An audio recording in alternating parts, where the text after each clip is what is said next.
Welcome to Whippoorwill Holler. I'm Miss Lori and this is Mr. Brown. We live in the hills of Arkansas. We love the Lord. Keepers of the old way, but accept some of the new. We love to cook and we love to eat. We love to garden. It's in our blood. It's how we stay sustainable and fill our pantry. We do a lot of canning and preserving. We live a sustainable life. We love our family. We work hard. And every once in a while, we like to dance. So y'all join us.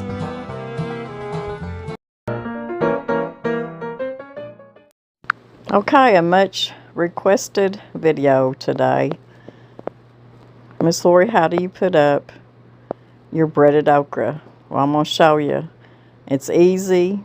It's just like how I put up my breaded squash. If you haven't seen that video, I just put that video out, just uploaded, I think the week before last. I'll put that link down below in my information box. And it's so simple. I've been doing this for so many years, and it works.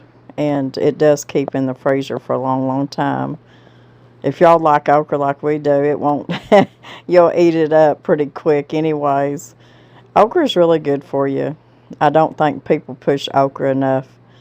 The health benefits and the goodness that it is. The okra come over from Africa, I believe, and it's a wonderful pod of goodness, and it does have a lot of good health benefits for it. Just research it and look it up.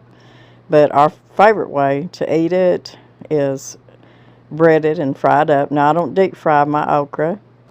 Some people do. I just kind of like you're frying potatoes. That's the way that my family always fried okra. That's the way my mother-in-law always fried it, and that's just the way we do it. Just a little bit of oil in the skillet and just fry it up till it gets good and brown. Sometimes we'll throw it in there with fried potatoes.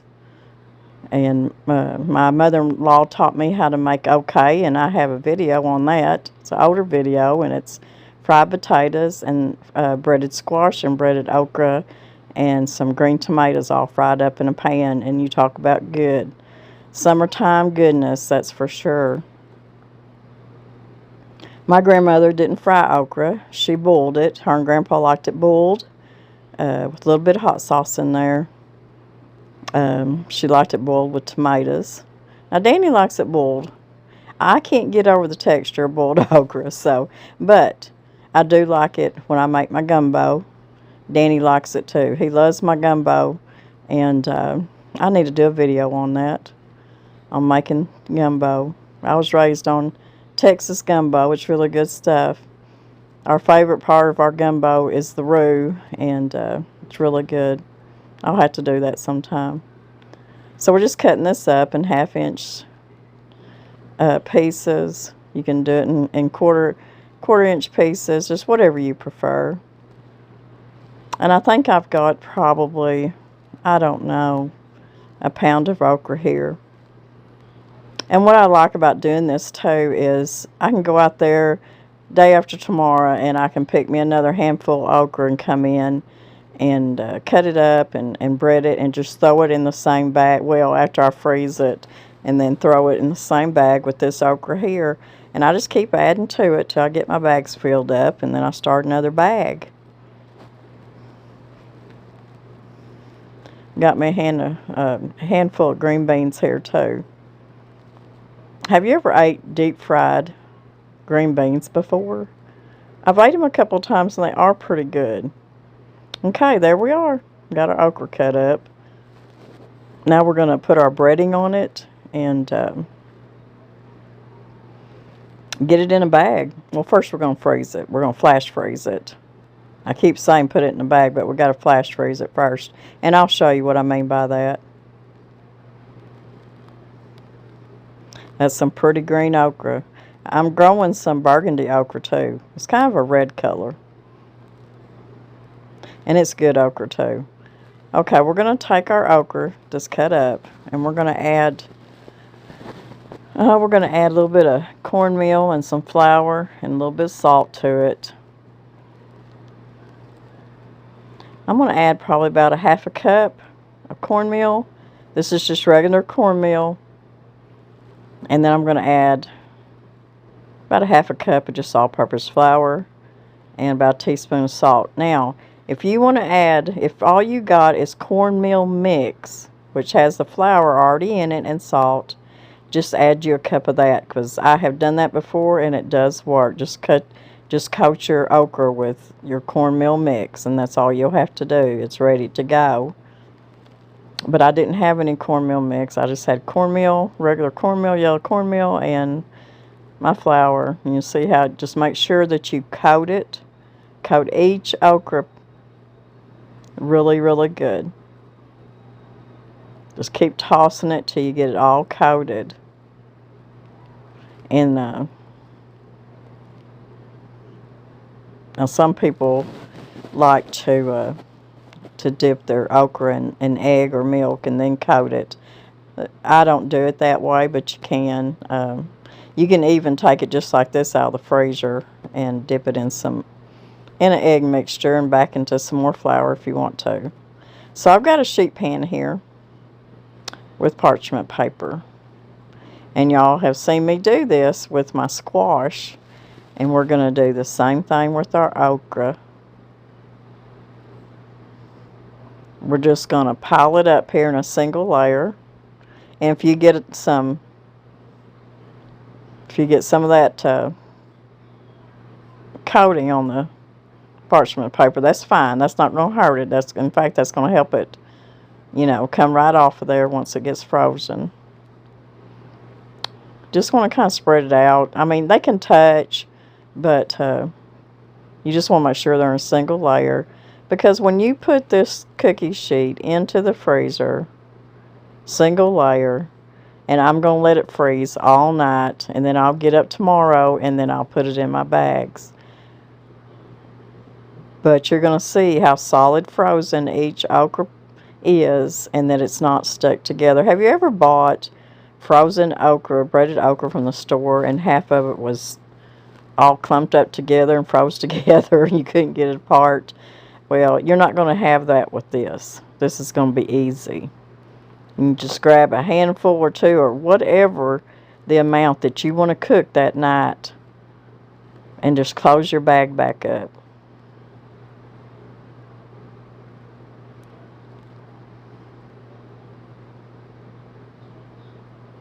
We love fried okra. My kids love fried okra. We've been eating okra and growing okra all of our lives. If I didn't have okra in the garden, I'd think I'd done something wrong. Now I'm going to have a little bit of this cornmeal mix left. You know what? I'm not going to throw it out. I'm going to put it in a little baggie and save it for my next bunch of okra. If I have to, I can add a little bit more cornmeal or flour and salt to it. But I'm not going to let it go to waste. So there we go. Just kind of spread it out. Just like that. Yeah, there's enough there to... If I get me another couple handful of okra, I can just throw it in there and freeze it and throw it in my bag. So we'll put this in the freezer all night, let it freeze, and then bag it up in the morning. And you've seen how easy that was, and that's all there is to it. I promise you, it works. But when you go to cook it, do not thaw it out. Do not thaw your okra out before you cook it. There you go. That's what it looks like the next day in the bag. It's all frozen, hard as a rock, and I can keep adding to it. I'm going to stick this back in the freezer, and me and Mr. Brown want a handful or two of fried okra. I just grab what I want out of there, and then just keep filling the bag up as I pick my okra.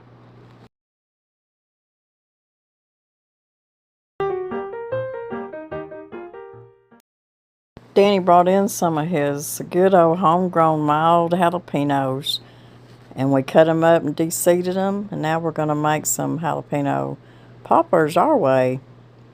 They're delicious. We're going to start out. You see, I took the jalapenos. Of course, I washed them, de-seeded them, cut them in half. And now I'm just going to spread some plain old cream cheese in here.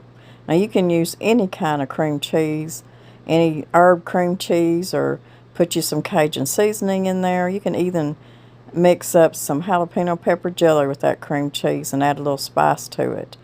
Now, I've just got some sliced up chicken breast, and now I'm going to wrap some bacon around it. And it's about that easy. Now, I'm going to grill these on the grill for the 4th of July.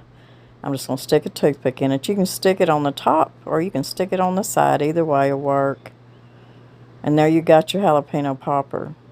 And you can add so many different seasonings to this if you want to. But I'm going to grill them, and you can put you a little bit of barbecue sauce on them. You can use any kind of cheese in here. You can use mozzarella cheese, cheddar cheese. And like I said, you can even mix this cream cheese up with some of your favorite pepper jelly that maybe you made homemade or you bought. Add a little bit more spice to it. I think we may get some of Danny's pheasant. When he went pheasant hunting, he brought back quite a few pheasants. And he took the breast out of them. And I'm thinking it'd be good to take them pheasant breast and make some of these jalapeno poppers with them. What do y'all think? But this is easy to do, and everybody will enjoy it. You can use it as an appetizer. You can use it as just part of your main dish. And you don't have to use chicken at all. You can just wrap it with bacon and not put chicken on it. But you can use, put you a piece of kielbasa and then wrap it in bacon. Like I said, we were going to use pheasant. You could use duck breast if you like wild meat. You could cut you up a piece of thinly strip of steak. Be good. And just season it the way you want to. But this is a really good thing to have for the 4th or for a barbecue get together. You see, that's what it looks like. You can put a toothpick on the side, but I like to put it kind of on top because I'll put these on the grill. I like to have something to hold on to. But you can also cook these in the oven too. Turn your oven about 400 degrees, and they usually cook in about 20 minutes, 25 minutes. Depends on what kind of meat or something like that you're using. I'm just going to continue to wrap all these up. And Danny said that these jalapenos were not hot. And he don't remember the name of them, what kind they are.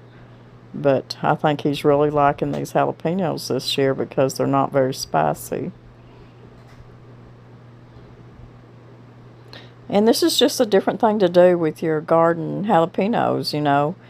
I'm probably not going to pickle any more jalapenos because we got too many from several years back. So something like this is a good thing to do. Here they are. I'm going to put these, I'm going to vacuum seal them. And I'm just going to put these in the freezer and thaw them out. I'll thaw them out and throw them on a grill. And that's all there is to it. Easy peasy. It's a good 4th of July appetizer. So do y'all have something planned for the 4th? Well, whatever it is, y'all be safe. Enjoy yourself. Enjoy your family. Boy, I've got a real good hairdo going on today, don't I? That's called sweating and being hot, y'all. Got it pulled back. Anyways, I am going to try so hard to get at least one more recipe out for the 4th. And it's going to be a dessert recipe. So if I can, I'm going to try hard, y'all. It may be a short video, but I'm going to try to get it out because I really think y'all like this dessert. It's going to be easy, and it is really good. Probably one y'all have already had. But this is a red, white, and blue dessert, and just really neat to serve for the 4th of July if you're having a get-together. So we'll see y'all hopefully tomorrow again. Y'all be safe. If I don't see you again or talk to you, y'all be safe and have a wonderful week. We love y'all. And God bless.